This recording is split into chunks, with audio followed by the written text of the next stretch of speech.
So I have quite a story to share, and this is pretty vulnerable, this one. But it just happened, and I think it's the healthy thing to talk about things, and obviously with this channel, it's all about gay content. So how could I dedicate a channel to this and not discuss, every aspect of the vulnerable things tied to the gay experience, right? Point is, it's only right for me to share this story. And this just happened, and I thought maybe I should just take a few days to try to not think about this and then post. But the thing is, I kind of want to get this all out there. I've told my close friends and gotten their feedback, and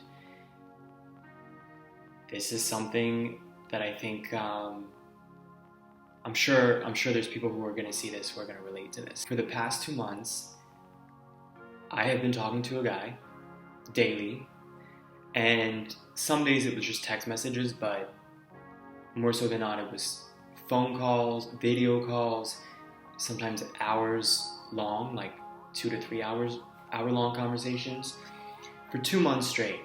And this guy has been super, super proactive and expressed a lot of interest. And I'm not used to that. It's refreshing. And I thought, maybe this is how I guess it's supposed to be, that somebody shows up and shows you that they're really interested. And, it's kind of funny how I met him. We started talking on an app, on Grindr, when I was visiting my parents. And by the time he responded, he was in a different city.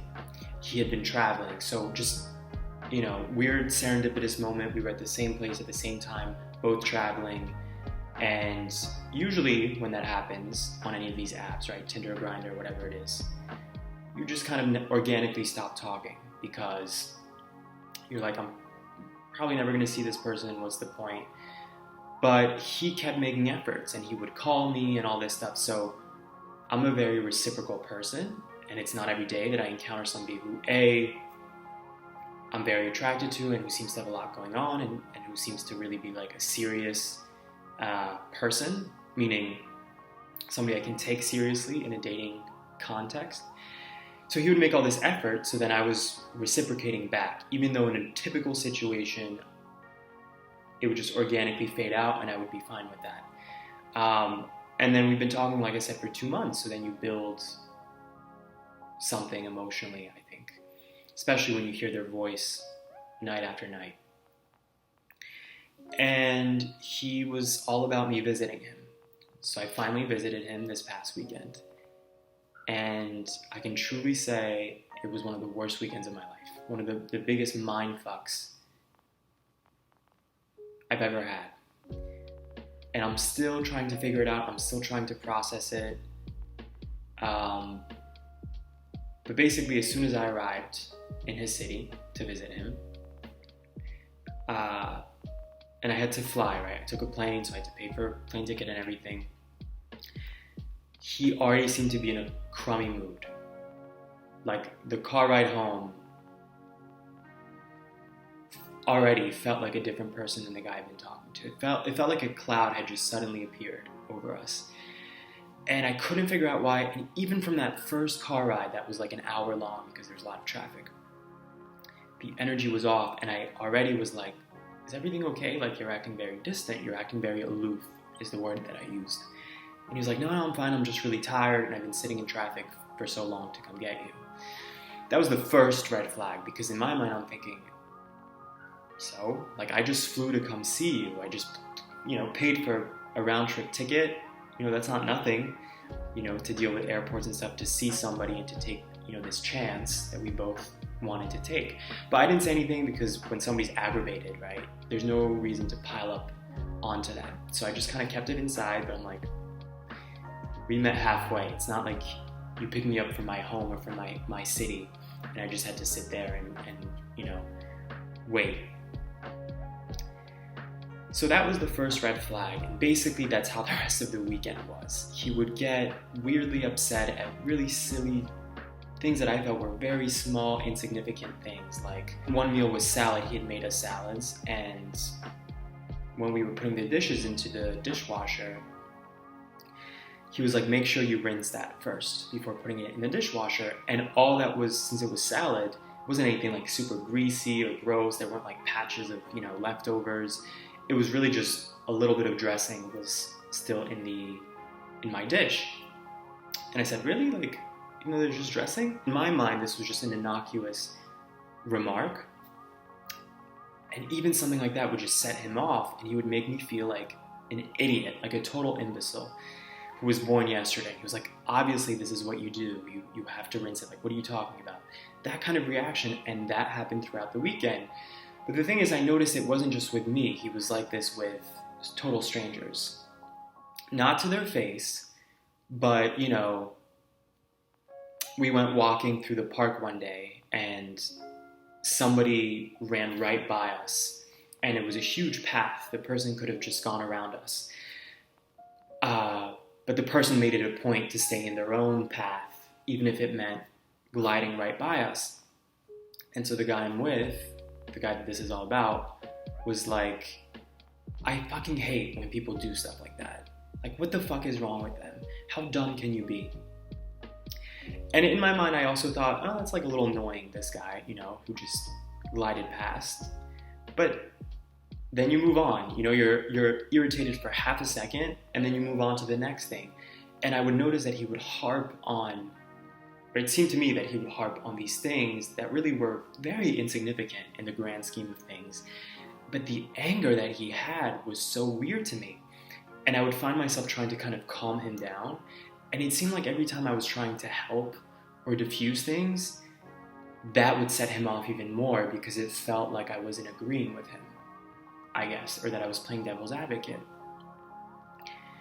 And so the whole weekend was that. The whole weekend was me kind of walking on eggshells, feeling like this guy who I had been connected to for 2 months, who I had never seen any signs of anything being really off. Suddenly he's like this incredibly critical, judgmental person. Another silly example is like, we went to the mall, and there was a Spanx store, that brand Spanx, for women to like, I guess, not have muffin tops and stuff when they're wearing tight clothes. I'm not a woman, I'm not that familiar with this brand, but I have heard of it and I know the basic concept, right? I don't know the whole history of this brand. So apparently there was a Spanx store, and I was like, that's interesting, like they have their own store. I thought this was just a product that they sell in different stores. I didn't realize they had their own store just for that specific item. And he looked at me again like I was an idiot. He was like, well, I guess they have a store. I mean, how do you think it became $1 billion business? And so it got to the point where I felt like everything I said, every innocuous remark, was a point of criticism from him. And basically halfway through the weekend, I already was like, this could never work. Like, this guy has a chip on his shoulder, it's the wrong energy, life is too short. But in my mind, I was like, something's wrong here with this guy. I don't think I'm this difficult to get along with, or this stupid, or this annoying. And that same, coming home from that mall, I paid for parking because he was paying for the meals, which I thought was reasonable since I paid for an expensive round trip. But so little things, little purchases I would cover. So I quickly paid for parking, and I think we were in the middle of a conversation. It spit out the ticket, it spit out my card. So in my mind, it was like, all right, like I paid for this. I assumed it made a little mark on the ticket. Again, I think we were in the middle of talking, so I was distracted. When we're leaving the parking in his car, the little machine, when he puts in the ticket, says, you have an outstanding balance. And again, he looked at me like, what did you do? Like, are you that stupid that you didn't pay the ticket? He didn't say this, but it was just this look on his face that was like, what did you do wrong? And he's like, didn't you pay? And I'm like, I thought I did. I put in the ticket, I put in the card, it spit it back out. And so then he paid for parking. And again, I felt almost like a little kid being reprimanded by a father who just can't deal with how I guess, immature or like underdeveloped you are as a child compared to him as an adult. That's what it felt like. So at this point, I'm getting more and more frustrated, literally counting down the hours to go home, which is, not how this should be. It shouldn't be like this. Now we have just like one final meal, dinner, before my flight. And he's like, where do you want to go?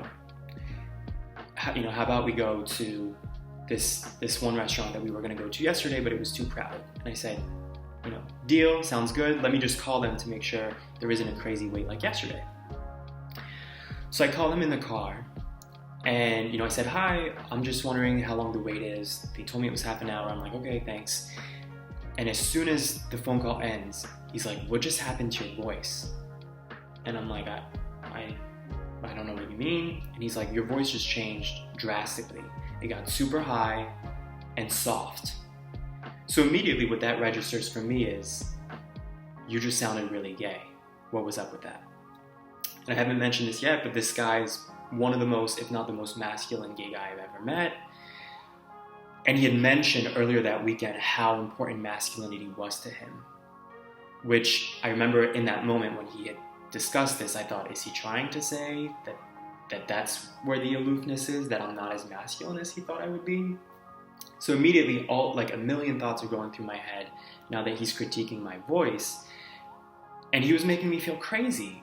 Like I had pretended to be a different person for 10 seconds. I'm like, I don't think I sounded different, but maybe I did. Maybe, because I was speaking to a stranger and asking a question, my voice went up, as people's voices sometimes, change when they're asking a question. It's instead of speaking like this, they're like speaking like this.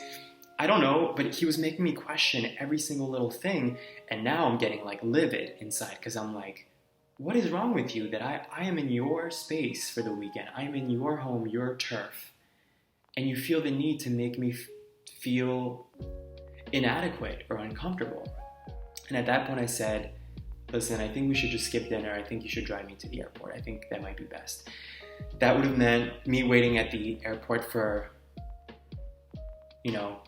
waiting for multiple hours instead of just getting there and going through security and waiting maybe up to half an hour. But in my mind, I'm like, I just want this to end, maybe that'll make it better. And he said, okay. And as soon as he said that, my heart kind of sank, because then I felt like he felt how I was feeling, that he also just wanted the weekend to end. And so in a way, I guess that made me feel weird, that I felt like, up to that point, I felt that he lacked self-awareness and that he was just kind of a jerk. But I didn't realize he was also fed up, in a sense. And so we're driving, and it's very quiet and awkward, and I'm not talking and he's not talking, and suddenly we're at a restaurant. And I'm like, what are we doing? And he's like, we're going to eat. And so now, again, it's this bittersweet feeling, because a part of me is like, I kind of just wanted to go to the airport, but another part of me is like, okay, he's trying to make an effort to resolve this before we both go home kind of bitter, feeling bitter. But I am, like, my veins are, because of that masculinity, what I felt was an attack on me not being masculine enough. And so I'm like, I have to bring this up before we step out of this car for dinner. So I said, before we go in, I want to talk about this. And he says, okay. And I'm like, I feel like you just attacked my masculinity with talking about my voice. And he got defensive, as he had the whole weekend, every time I kind of challenged something. And he said, I wasn't doing that. It was just, I thought it was really weird. And I was like, okay, I'm sorry. I didn't realize I did that. But you have to understand, for a gay person who grew up like me, who's not as masculine as you are, that's like an Achilles heel. That's a very sensitive thing that, of course, I'm going to have a reaction to. And that somehow turned into another disagreement where he just wasn't willing to see my perspective, and I guess I wasn't willing to see his perspective. And needless to say, made for another awkward, meal, and just another ruined experience with him. And at that point, we come back into the car, and he's kind of driving around aimlessly now at another mall, and I'm like, I think you should just drive me home to the airport. And he's like, really? You're just gonna have to wait at the airport. You don't want to just kill time, at least seeing something different or being more comfortable in a car. And I didn't want to hurt his feelings and like totally, make the vibe even worse. But at the same time, I'm like, yeah, I kind of just want to be at the airport by myself. So I said, I don't know. I don't know what to think. Yeah, maybe I think you should just drive me to the airport. And at that point, he goes, this just can't work. Like, and that's okay. We both feel that this can't work. It is what it is. We tried. And again, my heart kind of sank because even though I knew that it would never work and that I was in a sense also rejecting him because I just felt like he was a dick the whole weekend and really unpleasant, it's a whole other layer of disappointment when you feel that you're also being rejected. Because again, it made me feel like he's saying, you're not adequate enough for me either. And so we had, a bitter kind of unpleasant ride to the airport where we were trying to figure out like where this went wrong. And I said, I've been talking to you for 2 months. If it was a masculinity thing, if it was that you just aren't as attracted as you thought you would be, you've seen me before this. We had video calls, we had phone conversations, so I don't know where this went wrong. I don't know what I could have done differently. I just know that I feel that I tried and that you got fed up with like everything that I would say, everything that I would do. And he kept asking me to kind of like divulge more what I was feeling, but he wasn't expressive. Like, I still don't know what happened. All that I got out of him was, yeah, I think our personalities just didn't fit, and so that affected the attraction, and the attraction just didn't fit. But to me, it's crazy because I'm a very logical person, and I'm like, I have been consistent. I haven't changed. I acted the same way. I looked the same way. It would be one thing if he said, all we did was phone calls and all I saw was pictures of you on your profile and they were different from how you look. That would be one thing. Then I could be like, okay, we're getting somewhere. But he saw me. We did video calls that were not very flattering of me. Me pasty, winter, crappy lighting. I actually feel like I looked my best when I saw him. Healthy, been living in Miami, been in the sun. But in my mind, I kept thinking as this conversation is happening, I'm like, from that second that I stepped into his car, the energy was off. And I mentioned that to him, and he said, well, I went in for a kiss, and you went in for a hug, and that was a horrible first impression for me. And I was like, I didn't even know that happened. I just went in for a hug organically, and I felt you kiss my cheek. I didn't know that there was a rule that I was supposed to go straight for a kiss when it's our first time meeting in person. But I told him, I was like, if I could take it back, yeah, I would have kissed you back if I knew that this would upset you. So again, there's this thread of me defending myself, constantly feeling like I have to explain myself to someone who is actually seemingly hypersensitive, but very insensitive towards me. And then I got this flashback to a date that I've talked about on this channel, which is the date that I had in Tel Aviv, Israel, with a guy who I walked away thinking, this is the guy who turns into an abusive boyfriend. This is the profile of that. And now that I've had more time to process this past weekend, I'm realizing that the two of them have had a lot in common, actually. More and more in common. And I told as soon as I arrived at the airport, I called my best friend. And she was like, this guy's crazy. Like, you don't need to overthink this. This guy is the profile of an abusive person. Even before that word like slipped out my mouth, that was her take. And I said, I get what you're saying, but then I'm like, how has this guy been in a ton of long-term, like years-long relationships, and I've never been in one? Like, maybe I'm the problem. Maybe I'm the issue. And my friend, because she's a good friend, was like, stop it. Don't even go there. Don't even think this way, because I know you know yourself. You're not a difficult person to get along with. You're pretty easygoing. So, hindsight is 20/20, and the more time passes, the more I realize more things that just kind of irked me, that were weird that he said or did. For example, he mentioned that every year on his ex's birthday, he says happy birthday to him. He sends him a text. And then when the ex responds, he makes sure not to respond to the ex, to kind of be like, yeah, well, fuck you. Like, we're no longer together, so you don't, this is what you get. You get a reminder of what you have with me being thoughtful, but I'm not giving you more attention than that. And I remember thinking, like, when he said that, it just kind of marked me like, damn, that's extremely petty. And I told my best friend that, and she was like, that shows a lot about somebody's character.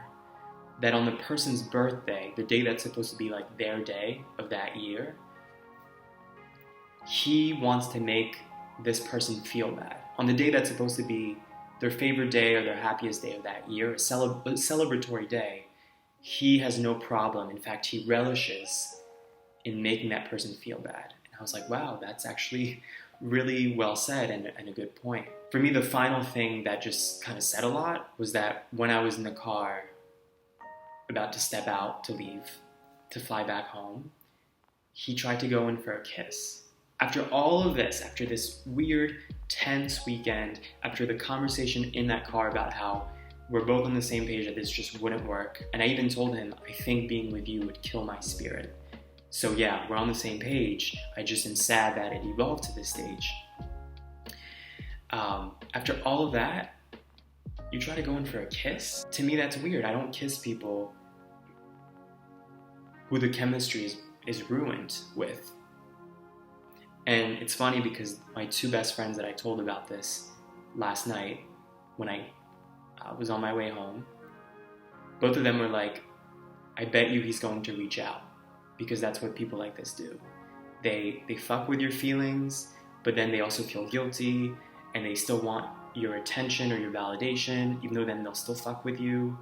He will reach out to you. And they were both right. He texted this morning and he said, thanks for flying in. Hope you have a great week. Enjoy the beach in Miami. Which a part of me is like, it's nice that he's not sending a mean text, but another part of me is like, where was that kindness and that politeness while I was with you 24/7 for 2 days straight? Your kindness is now a little too late. And in my mind, I thought, he's doing this because he feels guilty. He knows that he maybe didn't handle this weekend the way that he could have. Considering I was his guest and I was in his comfort zone, I know that I would never welcome somebody and make them feel uncomfortable in my home. I would try my hardest, even if the chemistry is not what I thought it would be. I would try my best to make it at least work for those 48 hours, just so we can both have as pleasant of a time as possible. When he sent that text, to just kind of do the right thing back, I was going to say thank you, you too.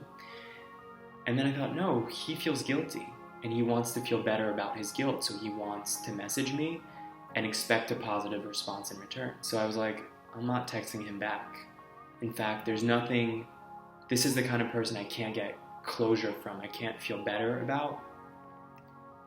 This is somebody who I think has his own issues to process, and this is somebody who I don't think I think he wants somebody to be exactly how he wants them to be, and any deviation from that is unacceptable in his eyes. And that means it has nothing to do with me, meaning there's nothing I could have done differently. But it's still, I still feel weird. I still am having a weird day trying to process. I'm still trying to process this, and like I said, it hit my Achilles heel because I'm like, was I just not attractive enough for you? Was I was I not masculine enough? Was I not smart enough? Of course, I know I'm opening up Pandora's box by making this video and by inviting feedback from you guys. But that's the deal with this channel, right? Like, I can't create online content and create content where I expect people to connect with me or to want to connect with my channel and what this is all about, and then keep a wall up. So that's my story. And I guess to conclude, I think everything is a learning experience, and what I learned here is yeah, it's important to trust your instincts, but sometimes your instincts don't prepare you. My instincts did not prepare me for this situation. I didn't expect this result of a weekend. But it's a repetition of the lesson from that date in Israel. And that lesson is, you don't have to fix everything. You know, the entire weekend I tried to fix it just so it would be more pleasant for both of us. And my friend said to me when I told her all this, she said, I wish you had just stayed at a hotel the second night, or just changed your flight and just went home instead of trying to fix it, because you wasted more of your own time compromising your happiness. And I was like, you're right. I spent time trying to fix something that couldn't be fixed. You know, and it's funny because I remember at the end of that Israel video, I said, my sort of lesson that I was trying to share with you guys was, I need to work on not trying to make everybody like me and trying to resolve everything. And I clearly didn't learn my lesson, because this whole weekend I was trying to resolve it. The difference here is I felt a connection to this man. We've been talking for 2 months. It's not like it was just one date where I can just go home at the end of the night to my own bed and be fine. This was me trying to get it back to what it was the first 2 months. Where, again, I had no clue that he was like this. There were a few things where I was like, he's a little superficial or a little judgmental, but it was never coming my way. The judgment had never come my way. Here, this weekend, the judgment was very much coming my way. Every little step I would make, every way that I would act, talk, everything was a weakness in his eyes.